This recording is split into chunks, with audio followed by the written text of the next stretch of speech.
So actually both because of the way that we actually perceive sound, and also because of some of the declines in attention that happen with age and the increasing ability to inhibit irrelevant information.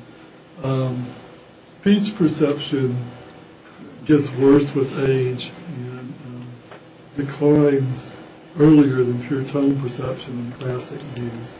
I don't think we have longitudinal studies of speech decline. In the cross-sectional studies, it looks worse in younger adults even than pure tone perception. As I said, beginning consonants drop out, and you get this compensation, but it doesn't always work quite accurately. And one of the things you should be really aware of in any kind of work that you're doing with older adults, with this kind of thing going on, is how noisy is the environment, and what can you do about it. And my experience over, about 3 decades working around older adult communities is most segregated environments, whether they're community-based or institutional-based, are really, really noisy. Much noisier than most of the environments that we live in as young men. I guess I can still claim to be middle-aged and pushing it. Out in sort of the more age-integrated, free-range environment, most of our environments are relatively quieter.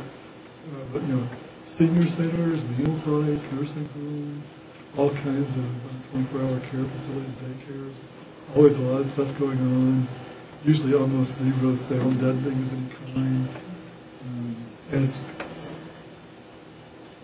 if you're noticing it at all, it's probably a serious problem for the older adults.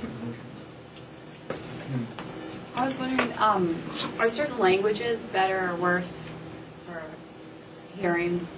If somebody says,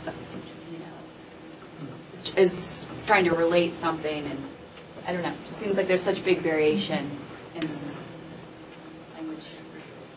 What an interesting idea. I've never seen anything on there. Some languages sort of slur together a little more. Probably. That's just what sounds to me. Probably not. Because I'm trying to understand. Well, in different tones. Right? But actually, this is it's an interesting point about the level of processing, because actually,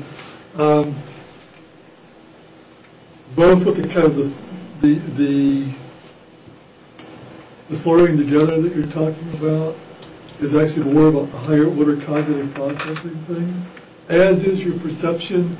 When you listen to people talking in a language that you don't understand, you think they're talking really quickly.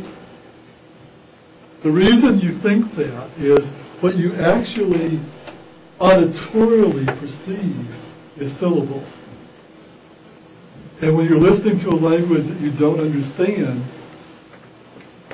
you're hearing the syllables, you're perceiving the syllables. I should stay with perception rather than sensation. You're perceiving the syllables, and you're thinking that they're words. And so you think that the language is really fast because they're saying all these words really quickly. When you learn the language, it sounds slower to you because you're parsing the sound. You no longer perceive it the same way. The physical stream of sound is still all syllables, but you're clustering probably even phrases, actually, for language that you know really well, but certainly words is what you parse. And in lots of cases, you're parsing like whole phrases and stuff. And so your perception of the language slows down. But like some languages... And you also, you hear, this is the part of the story, you hear divisions that aren't there. So the reason that like other languages, they sound kind of slurs together is you're actually hearing the flow of the sound. But when you're parsing it with language perception, you're hearing separation that's not in the sounds.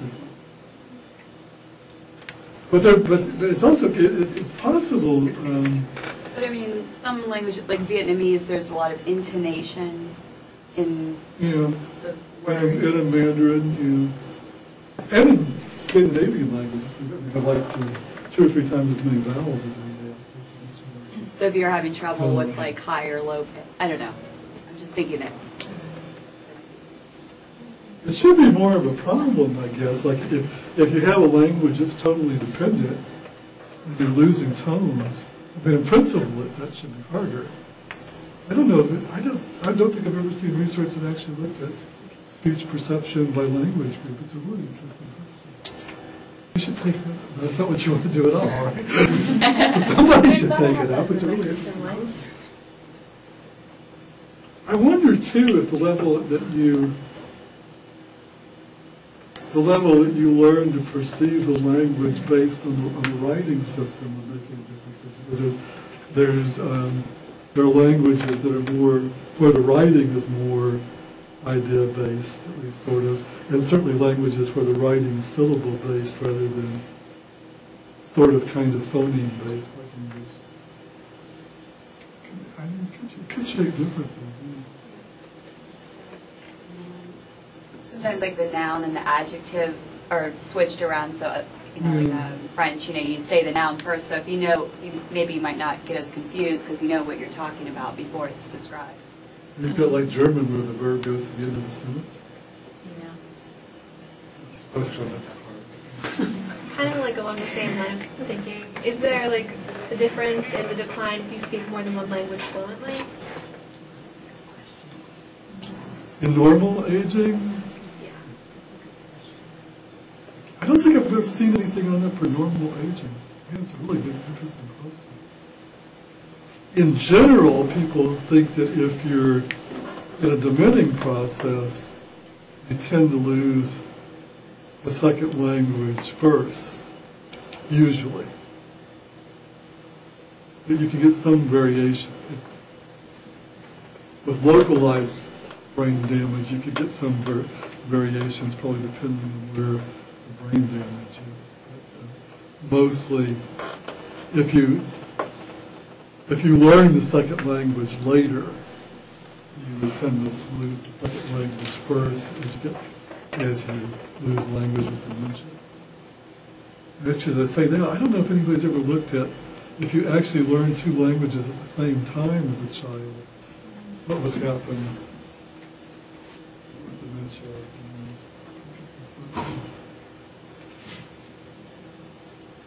You guys have really interesting ideas. Anybody want to go into sensory psychology or psycholinguistics and sort this stuff out? These are great questions for developmental psycholinguistics. Anything else? Give you some sort of examples of what it's all like. This is a bad example.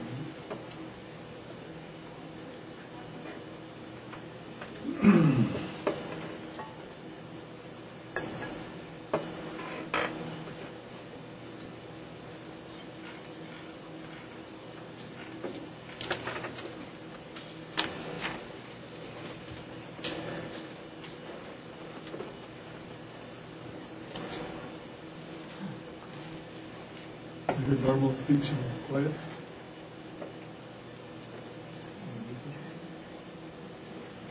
Okay, it's going to be slow.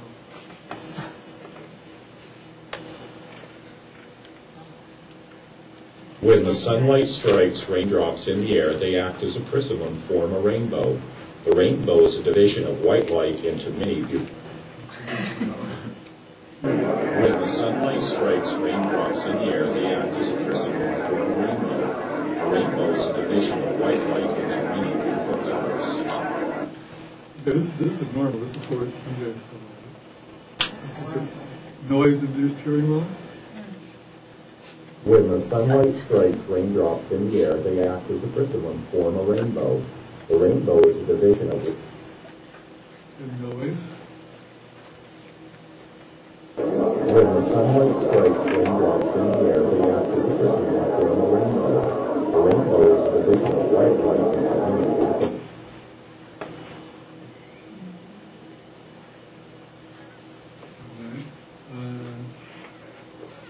High frequency?